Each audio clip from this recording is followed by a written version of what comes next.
সেখান থেকে আমি নিজামুদ্দিন গেছি, নিজামুদ্দিন যাই দেখি যে সে কাফিয়া পড়ে, তখন তার মুখে দাঁড়িয়ে উঠে না। 80 সনের পরে 83-তে আমি আবার দেওবন্দ গেছি, আবার নিজামুদ্দিন গেছি, তখন তার মুখে ফেসা ফেসা দাঁড়িয়ে উঠছে। সে পড়ালেখা মনোযোগী, আমি নিজ চোখে দেখছি, আল্লাহর কসম সত্য কথা বলতেছি। তার নানা হযরত মাওলানা ইজহারুল ইসলাম কিতাব লইয়া তার ঘাড়ে আঘাত করতে আমি এই চোখে দেখছি।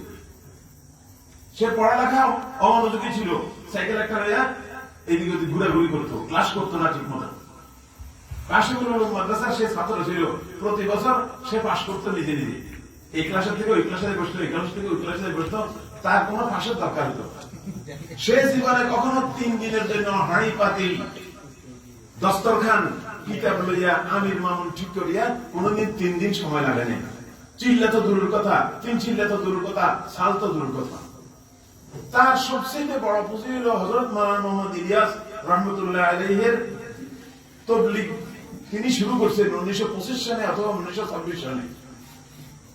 এই তাবলীগের তিনি আমির ছিলেন। ওনার ইন্তেকালের পরে ওনার সুযোগ্য ছেলে হযরত মাওলানা ইউসুফ সাহেব রাহমাতুল্লাহ আলাইহি আমির হয়েছেন। সুরায় তাকে আমির বানাইছে। 6 জন সুরা ছিল। লম্বা কথা বলার সময় নেই। ওনার ইন্তেকাল হয়েছে 1965 সনে। 1965 সনের মার্চ মাসের 10 তারিখে সাহাদের পাসপোর্টের ফটোকপি এখন আমার কাছে আছে। পাসপোর্টের ফটোকপি তারা আনি দিয়েছিল আমাকে, আমার জন্য সৌভাগ্য হয়েছে। সাহাদের জন্ম হল 1965 সনের মার্চ মাসের 10 তারিখ। আর 1965 সনের মার্চ মাসে সর্বপ্রথম নোয়াখালীতে ইজতেমা হয়। এই ইজতেমাতে পরিচালনার মধ্যে ছিলেন হযরত মাওলানা ইউসুফ সাহেব রাহমাতুল্লাহ আলাইহি। তখন আমি স্কুলে ক্লাস 4 এ পড়ি। আমার পিতা আমাকে নিয়ে গেছেন ইজতেমা। আমি 3 দিন ইজতেমায় ছিলাম। যদিও কিছু বুঝতাম না, কিন্তু আমি ইউসুফ সাহেব রাহমাতুল্লাহ আলাইহি সরাসরি দেখছি। ওনার চোখের বরকতময় দৃষ্টির কারণে আল্লাহ পাক এই অথর্বকে এই কাজের জন্য কবুল করছেন। আমি মনে প্রাণে এই কাজকে শিশুকাল থেকে ভালোবাসতাম। এই সাদ সাহেবের বয়স যখন 22 দিন অথবা 20 দিন, তখন ইউসুফ সাহেব রাহমাতুল্লাহ আলাইহি পাকিস্তানের লাহোরে ইন্তেকাল করে। বাংলাদেশ থেকে পাকিস্তান গেছেন, তখন তো একই দেশ ছিল।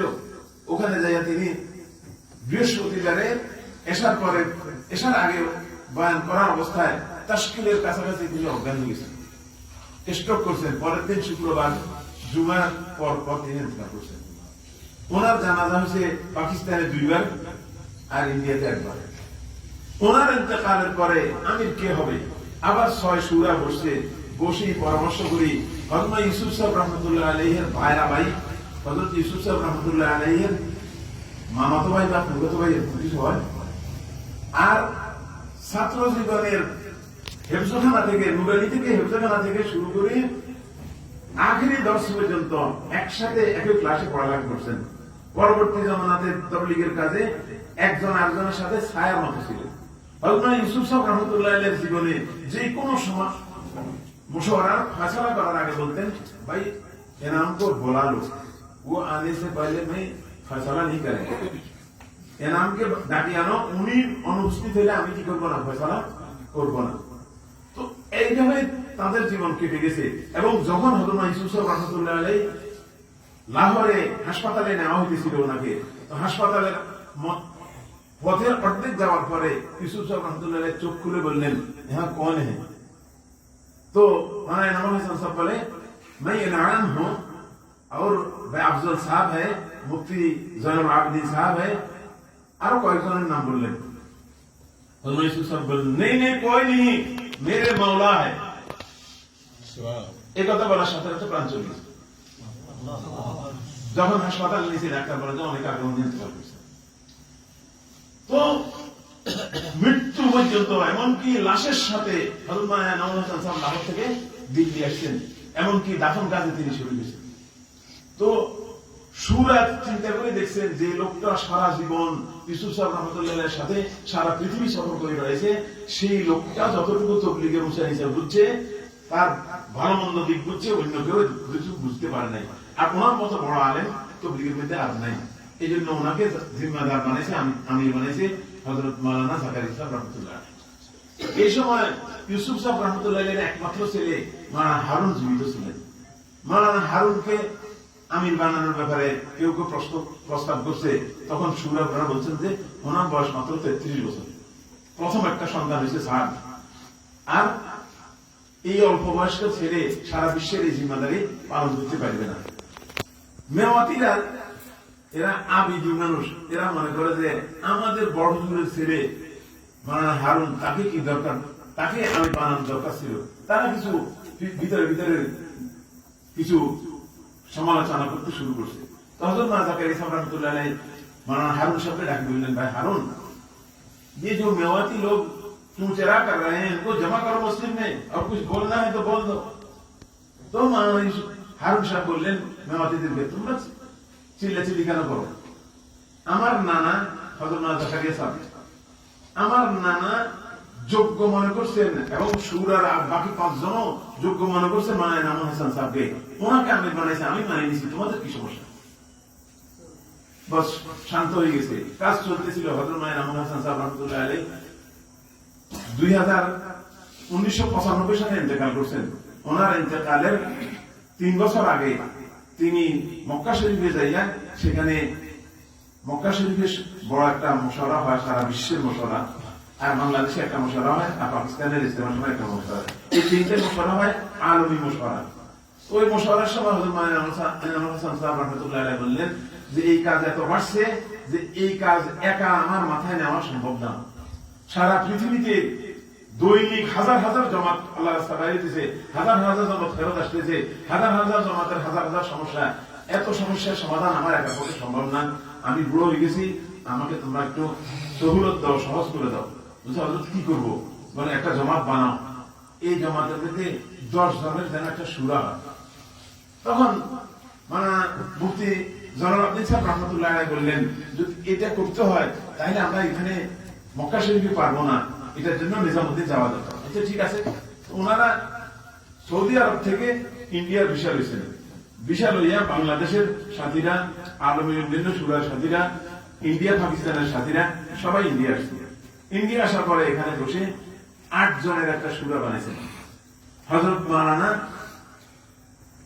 ওমর পালনপুরি, মিয়াজি মেহরাব, মাওলানা সাদ সাহেবের নানা হযরত মাওলানা ইজহারুল হাসান সাহেব, তারপরে আর বাংলাদেশের ইঞ্জিনিয়ার আব্দুল মুকিত সাহেব, পাকিস্তানের আব্দুল রব সাহেব, পাকিস্তানের হাজি আফজল সাহেব, পাকিস্তানের মুফতি জালাল আব্দিন সাহেব, মদিনা শরীফের মাওলানা কি বলে মদিনা শরীফ থাকতেন, মদিনা শরীফের জিম্মাদার ছিলেন সাইদ আহমদ খান সাহেব। এই 8 জনের সূরা বানাইছেন। বানানোর পর হযরতের সামনে এটা পেশ করছে। হযরত খুব খুশি প্রকাশ করলেন যে তোমরা আমার মনের কথা বলছো, তবে 8 জন নয় 10 জনের সূরা বানাও, তিলকা আশার জনকে আল্লাহ, 10 জন হলে পরিপূর্ণ হইল। হযরত বলেন সেই 2 জন কে হবে? মানে একজন আমার ছেলে কি বলে জুবাইরুল হাসান স্যার, আর একজন হলে মাওলানা সাদ স্যার। এই 10 জনের সূরা বানাইছে। সূরা বানানোর পরে ওই বছরই সূরা হওয়ার পরে হযরতজি বলছেন চলো আমরা সফরে যাই। তারা প্রথম শ্রীলঙ্কা গেলেন, শ্রীলঙ্কা থেকে মালয়েশিয়া গেলেন, মালয়েশিয়া থেকে ইন্দোনেশিয়া গেলেন, ইন্দোনেশিয়া থেকে অস্ট্রেলিয়া গেলেন, অস্ট্রেলিয়া থেকে সবাই আবার ইন্ডিয়া ফেরত আসছেন। এরপর যার দেশে চলে গেছে।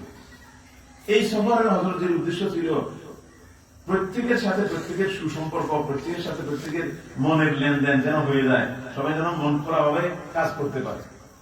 তো সাদ সাহেব তো তখন ছোট ছেলে, যে সময় আমি তাকে দেখছি কাফিয়া পড়াই, সে সময় 81 সন। তো বড় হয়েছে, বালে গেছে, কিন্তু তার মনের মধ্যে একটা ক্ষোভ, একটা কে বা কারা তার মনের মধ্যে ওটা ঢালি দিছে যে হযরত মাওলানা জাকারিয়া সাহেব রাহমাতুল্লাহ আলাইহি অন্যায় ভাবে ইনামুল হাসান সাহেবকে আমি বানাইছি, তোমার বাপকে বানাই নাই। তো তার বাবা কয়েক বছর পরে ইন্তেকাল করছে, বেশি বাঁচে না, একটা ছেলে হওয়ার পরে মারা গেছে। এখন তার খেয়াল যে আমি হইব। আল্লাহর কুদরতের খেলা।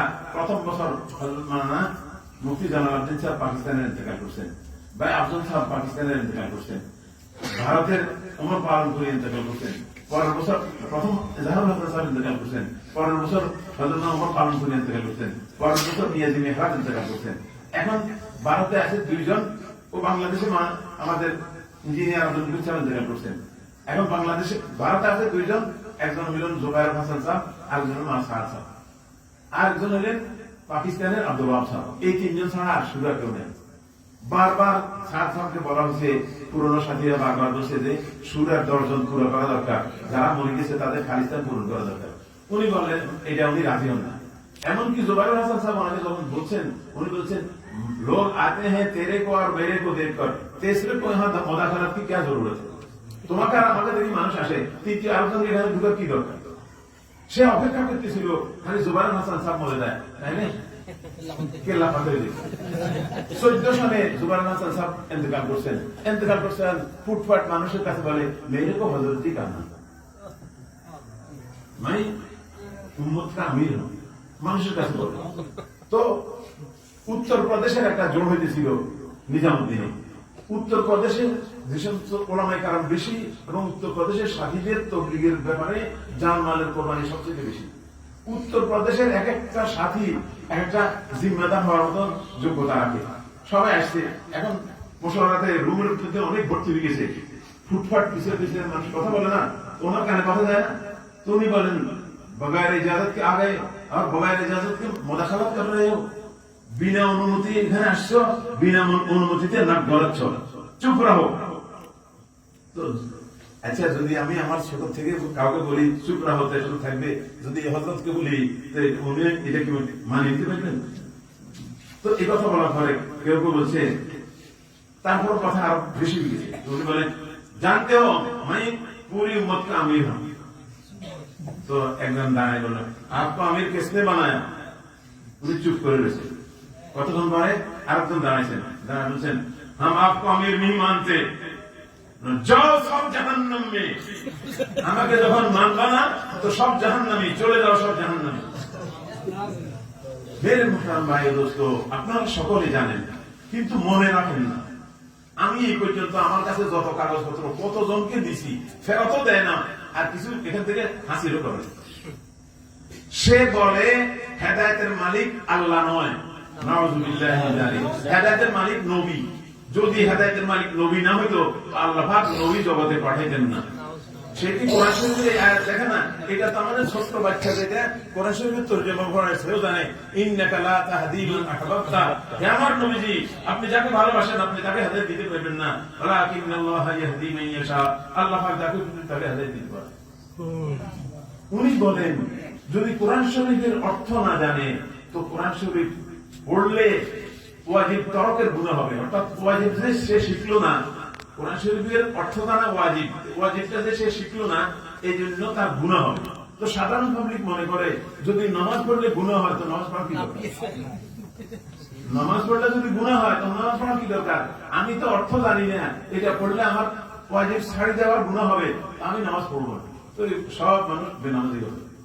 উনি বলছেন মাদ্রাসাতে পড়াইয়া, মাদ্রাসাতে চাকরি করিয়া, মসজিদে ইমামতি করিয়া, ওয়াজ করিয়া যারা কামাই করে তাদের এই কামাই বেশ্যার কামার চাইতেও নিকৃষ্ট। তো আলেম ওলামারা মাদ্রাসায় পড়ার দরকার নেই। যখন পড়বে সে মাদ্রাসায় পড়াইয়া কামাই নিতে পারবে না, মসজিদে ইমামতি করে পয়সা নিতে পারবে না, ওয়াজ করে পয়সা নিতে পারবে না, তো মাদ্রাসা পড়ি করবে না। এরাও পারে। দুই দল গেল, রইল ছোট বাচ্চারা। বলে যে এদের পিছনে যাকাত দিলে যাকাত আদায় হবে না। উনি কি চায়? উনি কি ইসলাম কায়েম করতে চায় না কুফর কায়েম করতে চায়? যদি কুফর কায়েম করতে চায় তো তার কথা মানবো কেন? তিনি যত বড় ব্যক্তিত্ব হন, তিনি হযরত ইসা রাহমাতুল্লাহ আলাইহির বংশধর, তাতে কি হলো? হযরত হুসাইন রাদিয়াল্লাহু তাআলা আনহুকে যে কতল করছে সে তো মুসলমান ছিল, সে তো তাবেঈ ছিল। এই জন্য তাই বলি কি তাদেরকে মানবো? সাহায্য কোন তাবেঈ? তিনি বলেন এই কথা যে মোবাইলের মধ্যে ছবি আছে, যেটাকে টাচ মোবাইল বলে, এই মোবাইল পকেটে রাখলে নামাজ হবে না। আপনি মুফতি সাহেব, আপনি এই কথা কেমন করে বললেন? আমার পেটের মধ্যে পায়খানা আছে, আমার পেটের মধ্যে পেশাব আছে, আমার পেটের ভিতরে বীর্য আছে, আমার মধ্যে শাহওয়াত আছে, এরপরে আমি নামাজ পড়লে নামাজ হয়। এই মোবাইলের ভিতরে কিছু আছে? মোবাইলের ভিতরে কিছু আছে? পেশাব আছে, পায়খানা আছে, রক্ত আছে? আপনি ফতোয়া দিলেন, কি ফতোয়া? আমাদের নোয়াখালীতে একজন মুফতি আছে, তাদের একটা কাগজের মধ্যে একদম প্রথম নাম ওই মুফতির, তিন জায়গাতে তিনটা মাসালা হচ্ছে, তিনটা ভুল। কথা বুঝতে পেরেছেন ভাই? মুফতি হওয়া এক জিনিস, আর সত্যিকার ইফতার যোগ্যতা অর্জন করা আরেক জিনিস। তিনি বলেন যে ওলামায়ে কেরাম ওনারা যে কামাই করে এই কামাই সহি না। আপনি যে কামাই করেন সেটা সহি না কেউ নেই। আপনি এত লক্ষ লক্ষ টাকা, কোটি কোটি টাকা মালিক, টাকাই মসজিদের 10 তলা বিল্ডিং, যেটা মসজিদের উত্তর পাশে, এই বিল্ডিংটা করার আগে উনি 1 কোটি টাকা দিচ্ছেন। মা সাত 1 কোটি টাকা দিন, তুমি ক কোটি টাকা মালিক? তুমি কোথায় পেলে এত টাকা? কে দিল তোমাকে টাকা? এই জন্য মেরে মোহতারাম ভাই দোস্ত, উনি চাইছেন সারা দুনিয়া লুটপাট করে খাইবেন, আর কাফেরদের হাতের তিনি কি হয়েছেন? পুতুল হয়েছেন। কাফেররা যেমনি বলে এমনি চলে। তার একটা উদাহরণ আপনাদেরকে বলি। 17 সনে ওলামায়ে কেরামের এক বিশাল জমাত কাকরাইল আসছে। 80 কাকরাইলের মুরব্বীদেরকে সামনে রাখি বলছেন, মানা সাদ সাহেব গত বছর আমাদের ইজতেমায় 16 সনে 80 যে বয়ান করছেন, এই বয়ানের মধ্যে এই ভুল করছেন, এই ভুল করছেন, এই ভুল করছেন, এই ভুল করছেন, এই ভুল করছেন। অতএব এই ভুলওয়ালা মানুষের কথা আমরা আর মানব না, আপনারা এটার প্রতিকার করেন। জুবাইর সাহেব, আমাদের বাংলাদেশের জুবাইর সাহেব, তিনি বললেন যে আমরা সুরাওয়ালারা বসবো, বসি, কি হয় আপনাকে জানাবো।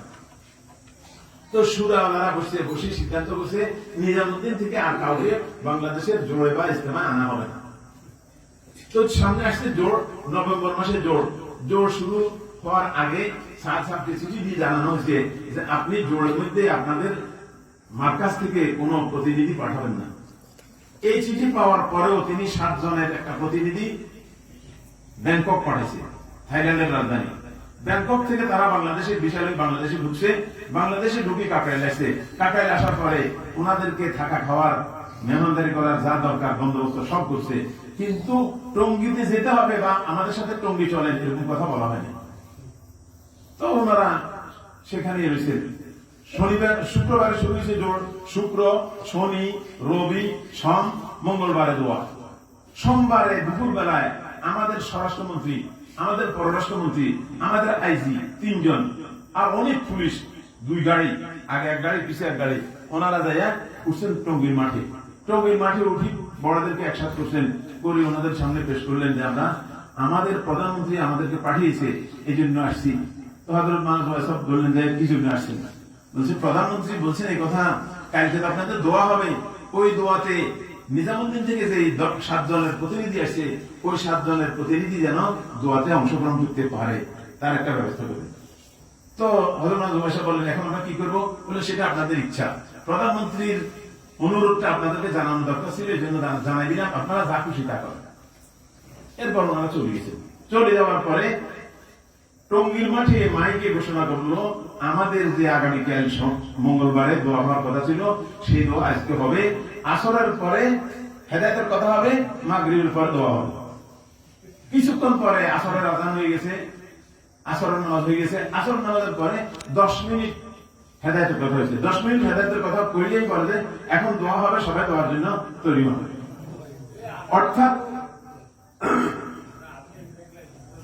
অর্থাৎ এরা যে ওখানে আছে কাকরাইলে, সেখান থেকে তারা রওনা করছেন এই মেসেজ টঙ্গীতে ফুটছে। ওনারা কালকে আসবে দোয়া, সেই জায়গায় আজকে আসতেছে, এটা শুনি 10 মিনিট হেদায়েতের কথা বলি, এরপরে দোয়া করে দিচ্ছি। আমরা তো হতবাক, এটা কিভাবে হইল? তো বুঝা গেল ওনাদেরকে যে জিজ্ঞাসা করা হয়েছে প্রধানমন্ত্রী কেন অনুরোধ করলো, বলে যে প্রধানমন্ত্রীর এক বান্ধবী আছে, তার নাম হচ্ছে সুষমা স্বরাজ, এটা ইন্ডিয়ার স্বরাষ্ট্রমন্ত্রী, মরে গেছে। এই সুষমা স্বরাজে প্রধানমন্ত্রীকে অনুরোধ করছে। তো আমাদের ভদ্রতারা জিজ্ঞাসা করছে, তো ও তো হিন্দু, সে আমাদের ব্যাপারে নাক গলায় কেন? বলে তাকে প্রধানমন্ত্রী নরেন্দ্র মোদী অনুরোধ করছে এই কথা বলার জন্য। জিজ্ঞাসা করছে আচ্ছা নরেন্দ্র মোদীর কি লাগলো, তিনি কেন অনুরোধ করলেন? বলে তাকে হযরত সাদ সাহেব অনুরোধ করছেন। তো সাদ সাহেব কেন অনুরোধ করলেন? বলে এই 7 জনে সাদ সাহেবকে মোবাইল করছেন, সাদ সাহেবের প্রধানমন্ত্রী নরেন্দ্র মোদীকে, নরেন্দ্র মোদী সুষমা স্বরাজকে, সুষমা স্বরাজ হাসিনাকে, হাসিনা আমাদের 3 জনকে পাঠিয়েছে। তো তাদের মূল কুফুরের উপরে না ইমানের উপরে? কুফুরির উপরে যাদের মতবাদ, কুফুরির উপরে যাদের ইয়াকিন, কাফের যাদেরকে উস্কায়, কাফের যাদেরকে চালায়, সাহায্য করে, তারা ইসলাম হইতে পারে না। এই সাদ সাহেব এমন আশ্চর্য আশ্চর্য কথা বলেন যেগুলি শুনতে কষ্ট লাগে। আপনারা জানেন সূরা কাহফের মধ্যে ويقولون ثلاثة رابعهم كلبهم ويقولون خمسة سادسهم كلبهم ويقولون سبعة وثامنهم كلبهم বলছেন তো এটাকে সমস্ত মুফাসসিরিন বলছে কাল, উনি বলেন এটা মানে কুকুর না, এটা মানে বাঘ। কেননা আরবিতে কখনো কখনো কালব বলিয়া বাঘ বা সিংহকে বোঝানো হয়। তো এটার দলিল দিছে রাসূলুল্লাহ সাল্লাল্লাহু আলাইহি ওয়াসাল্লামের দুই কন্যাকে আবু লাহাবের দুই ছেলের কাছে বিয়ে দিয়েছে। যখন তাব্বাত ইয়াদা নাযিল হয়েছে, তো আবু লাহাব রাগে গুসায় মনের কষ্টে ছেলে দুইটাকে ডাকি দিল, মুহাম্মদের মেয়ের দুইটাকে এখন তালাক দিবি। তো একটা লাগে তালাক দিছে, আরেকটা বলে দেন আমি এগুলো তালাক দিব না, মুহাম্মদ সাল্লাল্লাহু আলাইহি ওয়াসাল্লামের কাছে যাই, ওনাকে গালি দিব, তারপরে তালাক দিব। নাউযুবিল্লাহ। এই কমবক্ত গেছে আমার নবীকে গালি দিছে, এর ফলে তালাক দিছে। নবীজি বলছে আল্লাহ তোমার কুকুরের মধ্যে থেকে একটা কুকুর তার পিছনে লেলাই দাও। তো এই ছেলে বুঝতে পারছে যে দোয়া কবুল হয়েছে, যদিও সে কাফের, যদিও তার বাপ কাফের, সে ফিরে আসছে চেহারা মলিন। বাপ জিজ্ঞাসা করে কি ব্যাপার, বলে মোহাম্মদ সাল্লাল্লাহু আলাইহি ওয়াসাল্লামকে গালি দিছি, তারপর তার কন্যাকে তালাক দিছি। বলে যে আমি তো তোর মোহাম্মদকে গালি দিতে বলিনি, তুই কেন গালি দিলি? বলে যে গালি তো দিয়ে ফেলছি, তিনি আমাকে একটা বদদোয়া দিছে। বলে কি বদদোয়া দিছে? বদদোয়া দিছে আল্লাহ তোমার কুকুরের মধ্যে কুকুর তার বিরুদ্ধে লেলাই দাও। বলে বস কাম হয়ে গেছে, এই কুকুর থেকে আর বাঁচবার উপায় নেই। অনেক বছর ছেলেরা আর মক্কা থেকে কোথাও যাইতে দেয় না, অভাবের সংসার আর চলে না। এখন মক্কার যুবকেরা যাইতেছে সিরিয়া ব্যবসার উদ্দেশ্যে, তো তারও সাথে নিছে। তখন বাপে বলে যে যাইতেছ ঠিক আছে, তবে আমার মনে হয় মুহাম্মদ সাল্লাল্লাহু আলাইহি ওয়াসাল্লামের বদদোয়া এই সফরে কার্যকরী হয়ে যাবে। আচ্ছা, সাথীদেরকে বলছে আমার ছেলের ব্যাপারে মুহাম্মদ সাল্লাল্লাহু আলাইহি ওয়াসাল্লাম গালি দিছে, বদদোয়া দিছে, এই বদদোয়া কার্যকরী হয়ে যেতে পারে, অতএব তোমরা আমার ছেলের দিকে খেয়াল রাখবে। তারা যখন একদিন চলছে, একদিন চলার পরে মরুভূমিতে যখন রাত্রি হয়েছে, তো তারা তাদের উটগুলিকে এক জায়গায় শোয়াইছে, আর তার মধ্যখানে তাদের মালগুলিকে উঠে ফিরে থেকে নামে রাখছে। রাখি এটাকে টান করে পাহাড়ের মতো উঁচু করছে, উঁচু করে ওই আবু লাহাবের ছেলে উতবাকে সেখানে শোয়াইছে। রাত্রে একটা সিংহ আসছে, সিংহ আসি প্রতিটি মানুষের মুখ সঙ্গী চাইছে। মোহাম্মদ সাল্লাল্লাহু আলাইহি ওয়াসাল্লামকে গালি দিছে, তার মুখের মধ্যে দুর্গন্ধ এখন আছে। একটা একটা করে সকলের মুখ শুনছে। আপনার সামনে সিংহ আসলে আপনি হুঁশে থাকবেন? পেশাব করে দিবে, পায়খানা করে দিবে ভয়ে আতঙ্কে। এখন এই মাল বাইয়া উপরে উঠছে, উঠি তার এখানে ধরছে, দুই টুকরা করে থুইয়া চলে গেছে।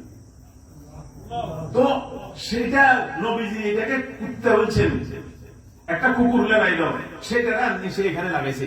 বলে যে ওই আসহাবে কাহফের সাথে কুকুর ছিল না, বাঘ ছিল, কেউ বাঘ পালেনি। তো পালিত গৃহপালিত কুকুর তাদের সাথী হয়েছে, ওই কুকুরকে সেখানে নিয়ে গেছে। আর কুকুর দুই পা সামনের দিকে ছড়াইয়া শোয়া ছিল, চোখ খোলা ছিল। তফসিরের কিতাবে সবাই লিখছে, তুমি নতুন করে এই তফসিল লিখবার দরকারটা কি? তোমার হাইজলামির দরকার কি? তুমি পড়ালেখা ছিলে গোল্লা, পড়ালেখা ছিল 0-0, আর এখন তুমি এত বড় মুফাসসির হইছ। তুমি বলো অনেক মুফাসসিরেরা অনেক তাফসীর করে, এগুলি শুনবে কিন্তু মানবে না। আমি যে তাফসীর করি এটাই মানবে। মেরে মোহতারাম ভাই দোস্ত, এই ধরনের অনেক অনেক উল্টা পাল্টা কথাবার্তা, তার এই কথাবার্তার দ্বারায় ইসলামকে সে দারুণ পালন করে দিছে, কাফের হাতের পুতুল হয়ে গেছে। অন্য দেশের টাকা খাইয়া, অন্য দেশের কাফেরদের প্ররোচনায় প্ররোচিত হইয়া তাবলীগকে টুকরা টুকরা করে দিয়েছে। তারা 18 সনের ডিসেম্বর মাসের 1 তারিখে টঙ্গীর মাঠে 1100-র বেশি ছাত্রকে রক্তাক্ত আহত করছে। কত ছাত্র? 1100-র বেশি। তার মধ্যে আমার কাছে ওই ছবিটি আমি ধরে রেখেছি এখনো, যে ছেলেরা এই নাফাক ফানি, যেটা এরকম কালো, এরকম কালো, ওই কালো পানি যেটা নাফাক দুর্গন্ধ, প্রাণের ভয়ে ছোট ছোট বাচ্চা সাঁতার জানে না ভালো করে, তারপরও লাফায় পানিতে ঘুরছে, তখন ইট মারা শুরু করছে, ইট মারছে। ওই দৃশ্যটা আমি এখন ধারণ করে রাখছি। আর এরা নাকি ইসলাম চায়, এরা নাকি মানুষকে দিনদার বানাতে চায়। এরা আলেম ওলামার দুশ্মন, এরা আলেমের কথা শুনতে পারে না, আলেম বিদ্বেষী।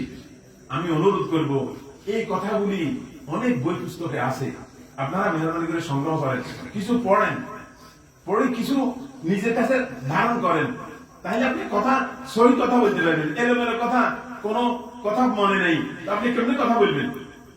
আরেকটা কথা ভাই, আমরা নবীর সেফা সালা, নবীর সিপাহী, নবী আমাদের সেফা সালা, আমরা নবীজির সৈন্য, আমরা হিজবুল্লাহ। আমাদের হিজবুল্লাহর পরিচয়টা কি? আমাদের নোয়াখালীতে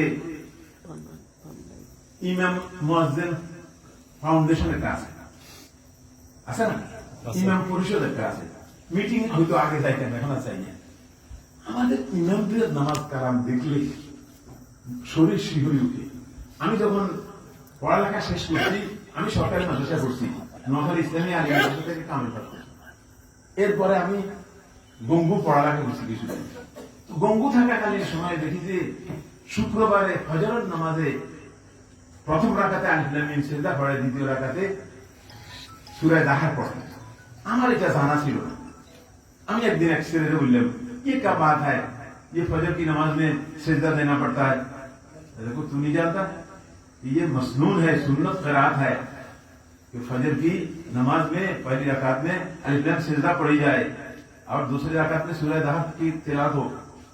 तो আমি বুঝলাম, কিন্তু আমাদের এত মাদ্রাসা আছে, এত দিনী মাদ্রাসা আছে, কোন মাদ্রাসাতে শুক্রবারে আলিফ লাম মিম সিজদা পড়ে আর সূরা দাহার পড়ে? এক ইমামের পিছে আমি প্রায় নামাজ পড়ি, ইমামে বলে ওই পাতা শেষ হয়ে গেছে আর কি, অপর পাতায় প্রথম আয়াত, ইন্নাল জাহিমা হিয়াল মাওয়া।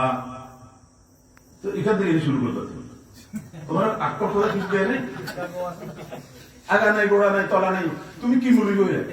আমরা যদি এরকম বলছিলাম হই, আমাদের যদি একথা খবর না থাকে, প্রথম রাকাতে পড়ে সূরা ইয়াসিন, দ্বিতীয় রাকাত পড়ে তাব্বাতিয়া, এত বড় লাভ দিলে কেন? আমি আমার গঙ্গুর জীবনে যখন ছিলাম, সেখানে এক মসজিদে ইমামতি করতাম, মহল্লার নাম মহল্লা আশরাফ আলী। একদিন আমাদের শাইখুল হাদিস সাহেব কোনো কারণে সেখানে গেছেন, আমার পিছনে মাগরিব করছেন। পরের দিন আমাকে ক্লাস ওনার রুমে ডাকে নিয়েছেন, ডাকিনি বলে कल मस्जिद कल वाली मस्जिद में अशरफ अली मोहल्ला में मगरिब की नमाज किसने पढ़ाई? कल के मगरिब की नमाज अशरफ अली मोहल्ला के कल वाली मस्जिद क्यों पढ़ाई से?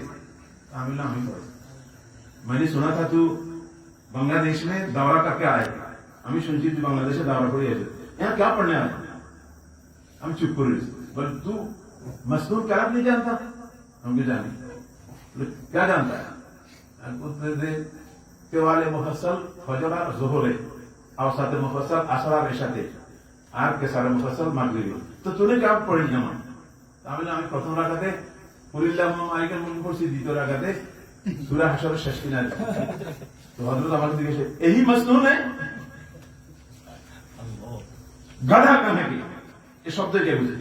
গাধা কাহে, কোথাকার গাধা? जिंदगी में मसनून करात नहीं छोड़ेंगे, ये वादा कर लेना, জীবনে কখনো মাসনুন করাত ছাড়বি না, এই কথা ওয়াদা কর। আলহামদুলিল্লাহ, সে একদিনের ধাক্কা আজও মনে পড়ে। গত কয়েক বছর আগে গঙ্গু গেছিলাম, হযরতের বাসায় গেছি দেখা করতে। হযরত বলে তেরা নাম গ্রহণ করার নেই, কত শত ছাত্র পড়ে যায়। আইলো হযরতের দিলে দিতে ঘুরে হতভাগার নাম আছে, আমরা আমাদের ছাত্রদেরকে ভুলে যাই।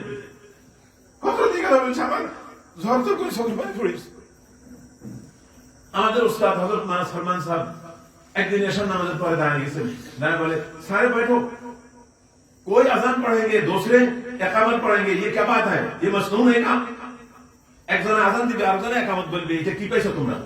কয়েকদিন পর্যন্ত দেখি একজনে আজান দেয়, আরেকজনে ইকামত বলে, এই অধিকার তোমাদেরকে কে দিছে?